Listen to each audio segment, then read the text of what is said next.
if people are given time for rest and relaxation and creativity, they're more productive, they're more creative, they're more efficient in the work that they do. And so allowing for that kind of investment in passion outside of work is not only good for workers, it's good for organizations as well.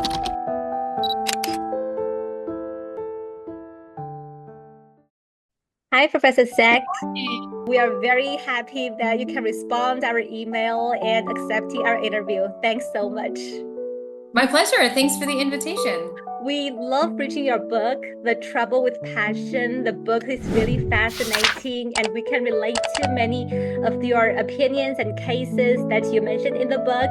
And we also have several questions that we want to discuss with you. Absolutely. Sounds great. Yeah, thank you. So the first question is about the workplace passion that you discuss in the book. In the era of rapid economic growth period, we know that workplace passion is very common. But in today's world, with economic growth rate slowing down and many significant changes are happening globally, more and more people are feeling burned out and opting for a lying flat lifestyle. So why does the pursuit of workplace passion still hold a significant appeal in contemporary social ideologies? Doesn't this notion seem somewhat not matching with the current situation? That's a great question. So I think there's a few things involved that really have to do with the development of relationships to paid employment over the last several decades.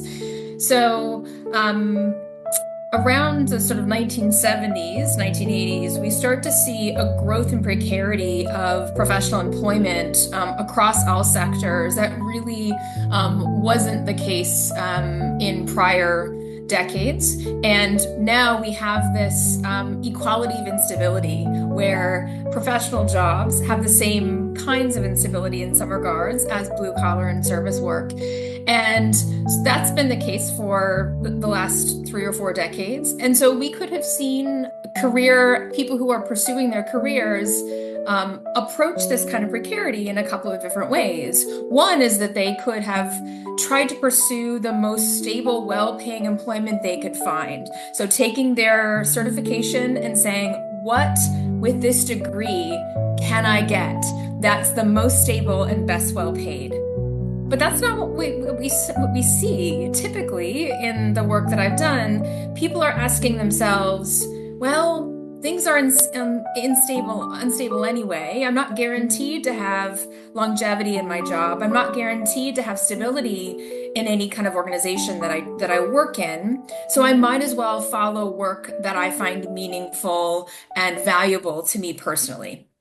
So I think in the current space of economic instability and employment instability, for a lot of individuals, the idea of pursuing your passion is a kind of salve or an inoculation against what they see as a tremendous amount of overwork, an expectation that they will face burnout to some extent somewhere along the way. And so for many people that were included in my research, for them, having passion for work was a way to protect themselves against burnout. Of course, that wasn't the case always, but that's the way that they thought about it. That's the kind of meaning they made about pursuing their passion. Yeah, thank you. Thank you very much. And it occurred to me that you mentioned in your book that a large number of Asian cases often attach more importance to salary and stability and social mobility when job hunting. It's true in China that job seekers usually have a strong goal-oriented job hunting mentality, and their understanding of the ideal career is highly homogeneous. But this process often disregards passion and individual subjective hobbies. So what's your opinion on this cultural difference in the workplace between the East and the West? Great question. So what I saw is that students who immigrated to the United States, either first generation themselves or second generation was students from with parents that were from Asia, they felt a lot of pressure from their parents to pursue careers that were stable, that had the ability for a strong salary growth over time. But in the context of being educated in a Western context like the United States, there was tremendous pressure from their peers and often from their teachers and their professors to prioritize passion seeking. And so I heard stories where first generation and second generation Asian students in particular were going back to their parents and saying, no, you want me to be a lawyer or a doctor or an engineer, but I want to do this. I want to follow my passion. My peers are following their passion. My teachers are telling me that's what I should do. And so they were bringing this very Western notion of what it meant to center like passion seeking back to their parents, right? As a way of saying, this is, I want to do something different. And so I think that the contrast in the kind of cultural space is really clear there. But I think more broadly, one of the reasons I argue that the idea of pursuing your passion is so potent in the West is because there's so few other places besides work where people can find a sense of identity and to pursue what Anthony Giddens calls the reflexive project of the self.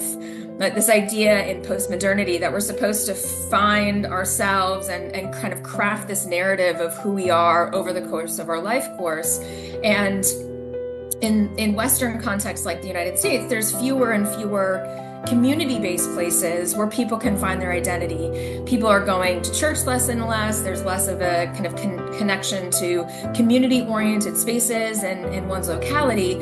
And so the workplace, the work people do is this ready-made way to find a sense of identity and cultivate a sense of identity. So I think in other cultural spaces where there's more of a communal understanding of the self and more of a connection to a sense of family and local community or local area, that passion doesn't have to play such a strong role. Yeah, thank you for your brilliant view. And also in the book, you tell us that encountering setbacks in the pursuit of passion in the workplace is not necessarily a reflection of one's own problem. Rather, it might be the result of an unfair social structure imposed on the individual. Like in China, we are very concerned about the issue of inequality. We've always wondered that is lifetime inequality mainly due to the differences across people established early in life, or to differences in look experienced over the working lifetime. So should the government build a society with a smaller gap between the rich and poor, or should it increase and the retraining and re-education of our people?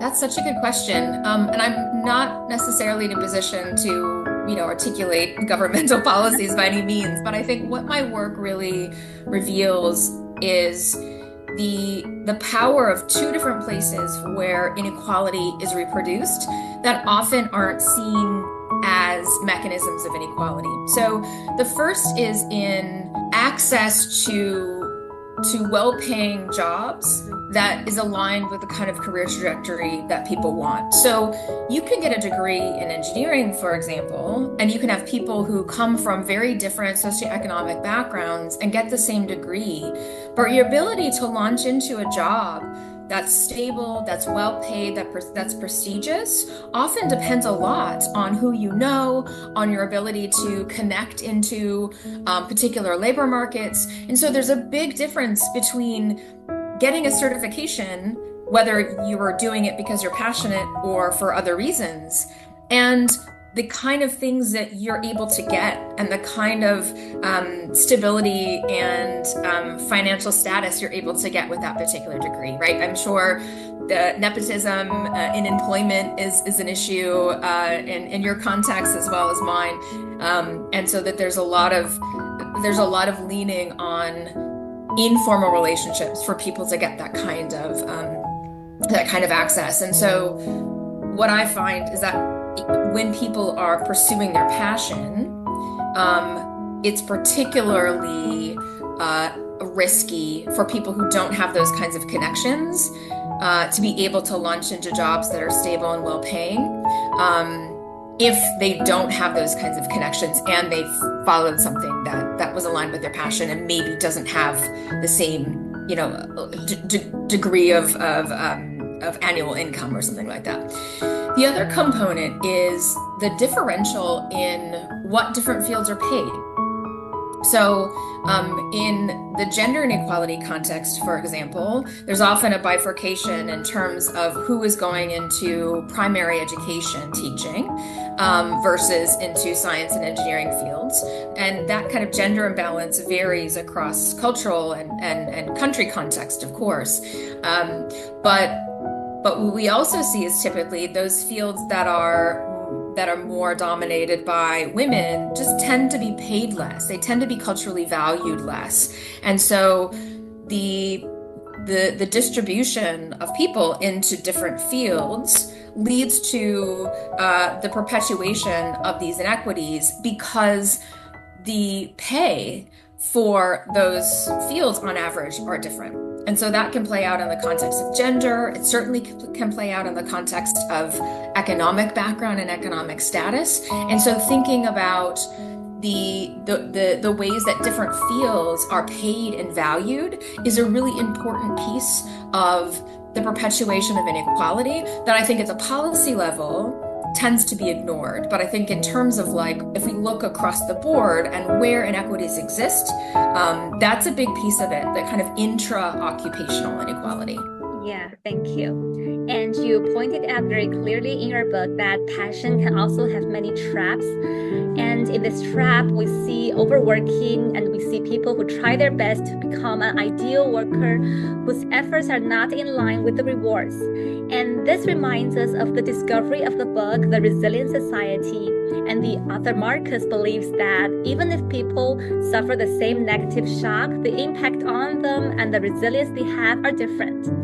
So under the passion trap and resilience inequality, outstanding performance does not equal to excellence in working evaluation. So in your opinion, how can us ordinary people break free from the shackles of this meritism? I would say there's a few things. One is understanding that the labor market is not meritocratic and pushing back on the very belief that it is. And I think that is one of the most potent ways that people can feel really discouraged in the labor market is believing that the labor market operates fairly. Because if you believe that the labor market operates fairly and you're not succeeding in the way that somebody else is succeeding, even though they're putting in the same effort and they have the same certification, that feels like your fault. And without an understanding that the labor market is unequal, people tend to blame themselves. And I think this is especially true in the case when people seek to follow their passion or find work that they're really personally invested in. They're more likely to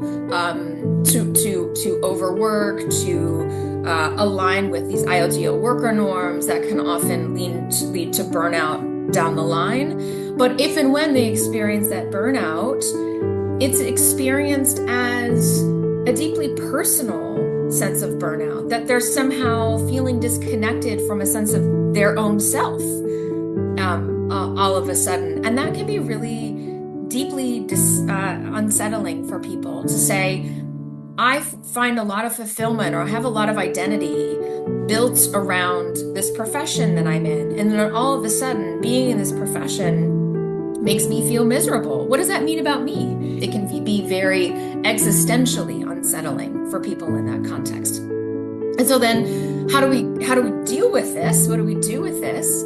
And I think one of the most important things, so the first kind of tactic is to recognize that the labor market is not meritocratic.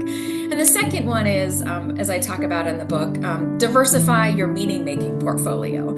And by that, I mean finding places outside of work, completely outside of work, that you're passionate about and that are anchored to a sense of your identity, but don't have anything to do with your paid employment. So that if things go wrong at work or you start to feel burnt out at work, that you have a place to go that feels like a part of you, that's a part of your identity, that if you get fired from your job or your job changes, no one can take that other part of passion away from you, right? You still have that. You can still have that for yourself. And that aligns with research that shows that if people are given time for rest and relaxation and creativity, they're more productive, they're more creative, they're more efficient in the work that they do. And so allowing for that kind of investment in passion outside of work is not only good for workers, it's good for organizations as well.